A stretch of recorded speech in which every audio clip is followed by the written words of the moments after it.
पौराणिक कथाओं में वर्णित एक अत्यंत अद्भुत प्रसंग के अनुसार एक बार भगवान श्री कृष्ण और भगवान शिव के बीच भयंकर युद्ध हुआ था। यद्यपि इस युद्ध का वर्णन बहुत कम मिलता है, फिर भी यह घटना अत्यंत रोचक और महत्वपूर्ण मानी जाती है। कहते हैं कि इस युद्ध के कारण उस समय पृथ्वी पर चारों ओर हाहाकार मच गया था। इस युद्ध में दिव्य और विनाशकारी अस्त्र शस्त्रों का प्रयोग हुआ था। इस कथा की शुरुआत होती है भगवान श्री कृष्ण से। श्री कृष्ण से प्रद्युम्न और प्रद्युम्न से अनिरुद्ध का जन्म हुआ। अनिरुद्ध की पत्नी उषा सहारनपुर के राजा बाणासुर की पुत्री थी। बाणासुर एक अत्यंत शक्तिशाली असुर था, जिसकी 1000 भुजाएं थीं। उषा और अनिरुद्ध एक दूसरे से प्रेम करते थे। एक दिन उषा ने अपनी मायाविनी सखी चित्रलेखा की सहायता से अनिरुद्ध को चुपचाप अपने महल में बुला लिया, जहां दोनों ने गंधर्व विवाह कर लिया। जब बाणासुर को इस बात का पता चला तो उसने अनिरुद्ध को बंदी बनाकर कारागार में डाल दिया।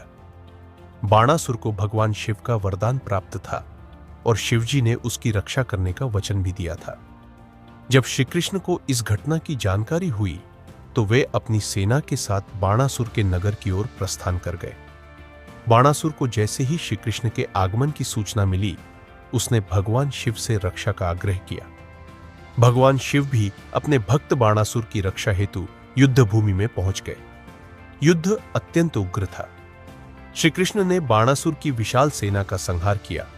वहीं भगवान शिव ने भी श्री कृष्ण की सेना को भारी क्षति पहुंचाई। भगवान शिव ने श्री कृष्ण पर अनेक दिव्य अस्त्रों से प्रहार किया, परंतु वे निष्फल रहे।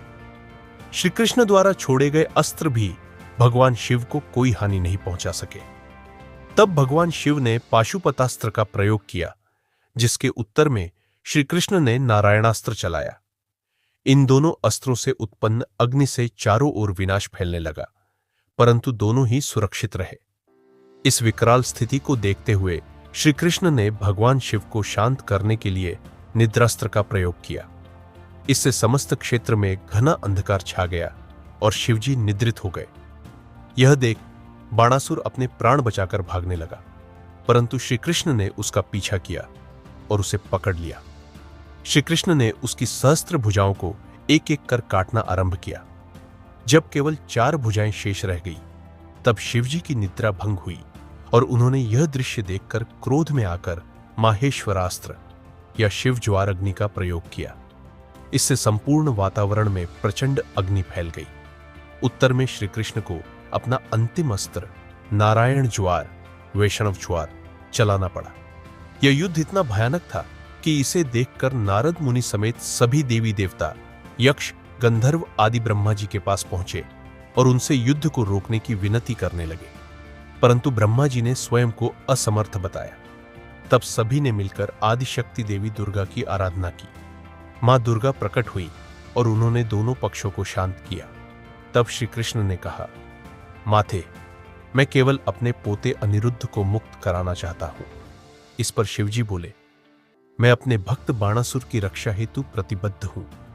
तब श्री कृष्ण ने कहा, मैं बाणासुर का वध नहीं करना चाहता, क्योंकि उसके पूर्वज प्रहलाद को यह वरदान प्राप्त था कि उनके वंश का कोई भी सदस्य मेरे अर्थात विष्णु के अवतार के हाथों नहीं मारा जाएगा। श्री कृष्ण के ये वचन सुनकर बाणासुर को गहरी आत्मग्लानि हुई। उसने हाथ जोड़कर क्षमा मांगी और कहा कि इस युद्ध के लिए वही दोषी है। अंततः उसने अनिरुद्ध और उषा का विधिपूर्वक विवाह करा दिया।